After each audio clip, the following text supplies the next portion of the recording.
سیاست کی بات کر لیتے ہیں۔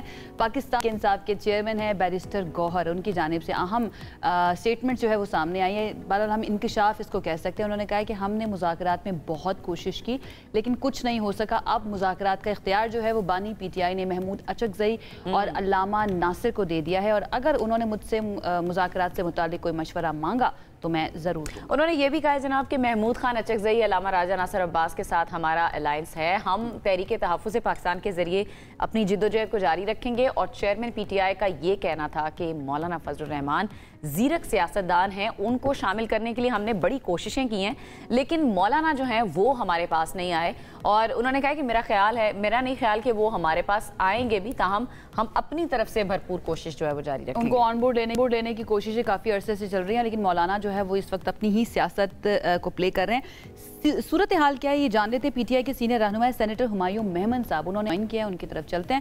ہمایوں مہمن صاحب بہت شکریہ ہمیں جوائن کرنے کے لیے۔ سب سے پہلے تو یہی میں آپ سے جاننا چاہوں گی کہ بیرسٹر گوہر کی طرف سے جو سٹیٹمنٹ آئی ہے وہ یہ کہہ رہے ہیں کہ بہت کوشش کی ہم نے مذاکرات کرنے کی لیکن معاملات آگے نہیں بڑھے۔ آپ کے نزدیک اس کی وجہ کیا ہو سکتی ہے؟ کیوں مذاکرات آگے نہیں بڑھ سکے؟ بسم اللہ الرحمن الرحیم، یکا نعبد و یکا نستعین۔ میرے خیال میں اس کی بنیادی رکاوٹ تھی وہ نان ولنگنس آف دی گورنمنٹ۔ وہ بیسیکلی چیزوں کو ڈیلے کرنا چاہ رہے تھے۔ This government has never been sincere. یہ جو پاکستان مسلم لیگ نون ہے اور جو پاکستان پیپلز پارٹی ہے، پچھلے 45 سالوں میں انہوں نے اس ملک کو تباہ کیا ہے۔ فیک اکاؤنٹس ہو، چاہے وہ منی لانڈرنگ کے کیسز ہوں، وہ سارے کے سارے انہی کے اوپر ہیں، کسی اور کے اوپر نہیں ہے۔ تو اسی بیسس پہ ان کا اصل کام ہی یہاں سے کمانا ہے اور ملک سے باہر رہنا ہے۔ ملک سے باہر ان کی سب جائیدادیں ملک سے باہر ہے۔ مجھے بات بتائیں عمران خان کی کون سی جائیداد ملک سے باہر ہے؟ ان لوگوں کی سب کی جو یہ ہوا تھا، یہ سارے باہر بھاگ جاتے ہیں۔ تو اس بیسس کی وجہ سے وہ لوگ کبھی نہیں چاہیں گے کہ اچھا ناقدین یہ سوال بھی اکثر اٹھا رہے ہوتے ہیں کہ آپ کی اپنی پارٹی کے اندر سے کیوں کوئی مذاکرات کے لیے آگے نہیں بڑھتا یا کسی کو یہ مینڈیٹ نہیں دیا جاتا؟ اب بانی پی ٹی آئی نے مذاکرات کا اختیار محمود اچکزئی اور علامہ ناصر عباس کو ہی کیوں دیا ہے؟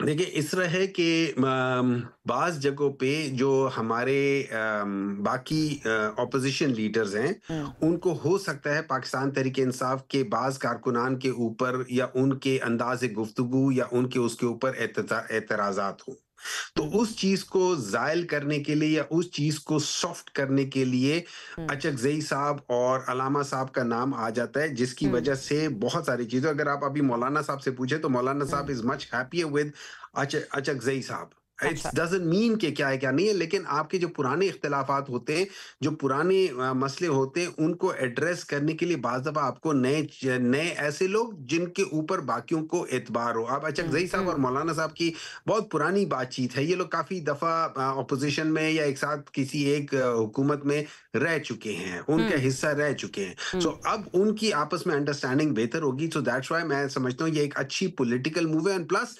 اچکزئی صاحب اس وقت جو کہہ رہے ہیں وہ وہی موقف ہے جو ہم لوگوں کا موقف ہے، تو پھر ہم ان کو کیوں نہ وہ کریں کہ وہ کافی سینئر سیاستدان ہیں، وہ بلوچستان سے ہیں، تو ہم ایک قسم کے بلوچستان کو بھی ہم وہ کر رہے ہیں۔ ہمارا کوئی بلوچستان سے ہے نہیں، ہمارے بہت سارے لوگ جو ہیں نا وہ کے پی سے اور پنجاب سے ہیں۔ So why not to give some. Senator صاحب، آپ نے کہا کہ پہلے سوال کے جواب میں آپ نے کہا کہ پی ٹی آئی کی طرف سے بہت کوششیں ہوئیں لیکن naan seriousness of the other parties جو گورنمنٹ میں ہیں ان کی طرف سے کوئی کوشش نہیں کی گئی، اس وجہ سے مذاکرات ناکام ہوئے۔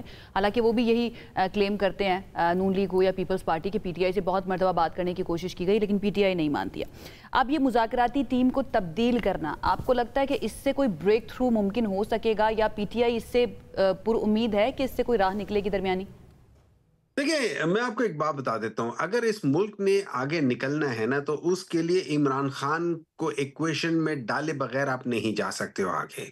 As simple as that. Imran Khan commands the respect of 87% of Pakistanis. وہ 87% جو پاکستانی رہنے والے ہیں ان کو عمران خان کے اوپر اعتماد ہے۔ جو سمجھتے ہیں کہ اس ملک کو آگے لے کر جانا بہت ضروری ہے، ان کو اس کے ساتھ بات چیت کرنی پڑے گی۔ کیسے بات چیت کرنی پڑے گی؟ اس میں اگر آپ کہتے ہیں کہ یار مجھے اسد کیسر پسند نہیں ہے، چلو آپ عاطف خان سے بات کر لو، عاطف خان پسند نہیں ہے، ہمایوں سے بات کر لو، لیکن کسی نہ کسی جگہ پہ آپ کو آ کے ان سے بات چیت کرنی پڑے گی۔ اس کے بغیر گزارا نہیں ہے، اس کے بغیر یہ ملک